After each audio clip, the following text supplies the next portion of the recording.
Hello, thank you for joining us. After a week's worth of threats against the Iranian regime, President Trump now suggests military action may not be necessary. The president has repeatedly said that he would be ready to step in and offer support for the thousands of anti-government protesters in Iran.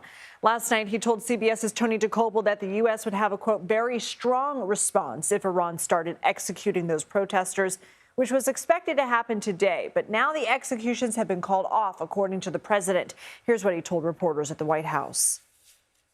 We've been told that the killing in Iran is stopping, and it's stopped, and it's stopping. And there's no plan for executions or an execution or executions. So I've been told that on good authority. We'll find out about it. I'm sure if it happens, we'll all be very upset. Does this mean military action is now off the table against Iran? Well, we're going to watch it and see what the process is, but we were given a very good statement by people that are aware of what's going on.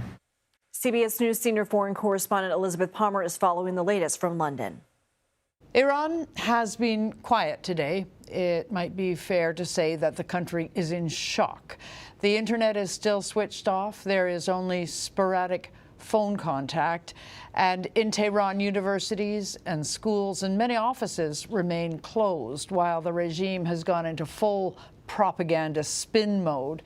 Iranian media were summoned to the foreign ministry today for a press briefing where they were shown videos allegedly proving that terrorists had carried out the killings of thousands of protesters, although the government is refusing to say how many people it believes have died.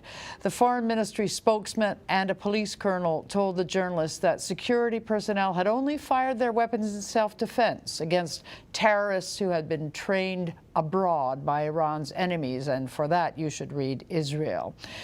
People still hoping for President Trump to come to the rescue in some way will be disappointed tonight. Trump seems to be backing off his threat to strike at the regime if it began executing protesters.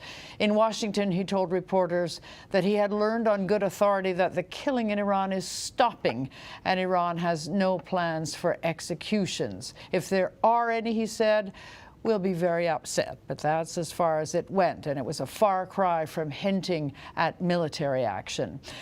It must be said that America's allies in the region, including the Arab states and Israel, were very worried about fallout from a military strike against Iran. Even if such a strike did decapitate the regime, say, or kill the supreme leader, there was a real risk of widespread violence and anarchy. Back to you. Elizabeth Palmer, thank you. CBS News senior national security correspondent Charlie D'Agata joins us now. Charlie, the U.S. is withdrawing some personnel from an airbase in Qatar as these tensions have grown with Iran. What are you learning? Yeah, so the airbase in question is America's largest airbase in the Middle East. It's Al Udeid, and there are about 10,000 U.S. personnel, military personnel, that are housed at that base.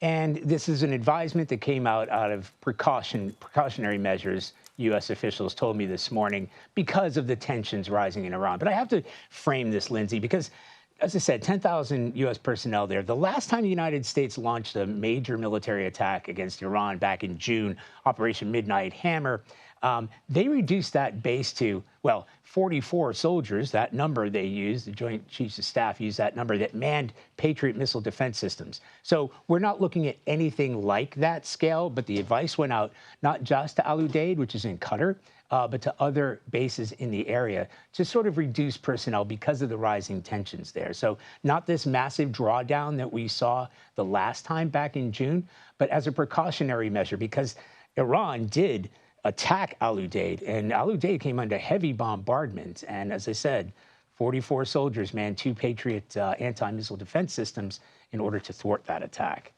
How do you read President Trump's comments today about Iran? Yeah, Lindsay, there's something that the military calls IO, information operations, and that's where you can have information or psyops coming out of the White House. And let's be frank, President Trump and others have been warning Iran for a number of days that they can strike. And the facts of the matter are the United States can strike Iran at any time. There's a whole array of weapons that can be used, including stealth fighters, B-2 bombers, which were the ones who took out the Iran's nuclear facilities, and those were launched from the United States.